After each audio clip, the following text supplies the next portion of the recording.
Welcome to Rome Tips. Don't forget to subscribe and hit that like button for more content like this.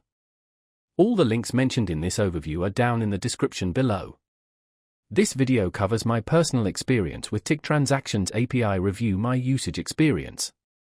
Tink Transactions API Review My Usage Experience offers a way to access and analyze transaction data via an API. It's primarily aimed at developers and businesses needing to integrate transaction data into their applications or systems. Key features likely include data aggregation, categorization, and potentially enrichment. Their website provides details on specific functionalities.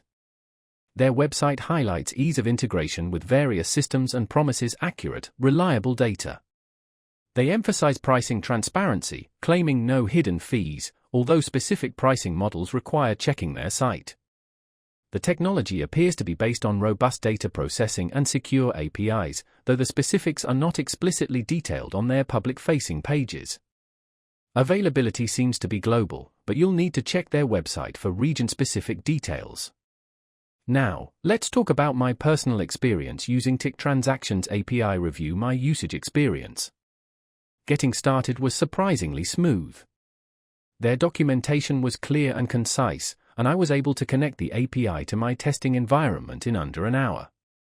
Navigating the API itself was intuitive, the endpoints were well documented, and the response formats were easy to parse. I used it to categorize transactions for a personal finance project, and the accuracy of the categorization was impressive, far exceeding what I expected. The speed was excellent, responses were almost instantaneous. I did have a quick question about error handling, and their support responded within 24 hours via email, which was great. One minor drawback was the lack of readily available sample code in Python, though I managed to work around it. The standout feature for me was definitely the accuracy and speed of the data retrieval. Overall, I'm quite satisfied with Tink Transactions API. It's a powerful tool that delivers on its promises and is a pleasure to work with once you're past the initial learning curve. That's my overview of Tink Transactions API Review My Usage Experience. If you found this helpful, please give it a thumbs up and subscribe to Rome Tips for more reviews and tech tips. Check the description for any relevant links. Thanks for watching.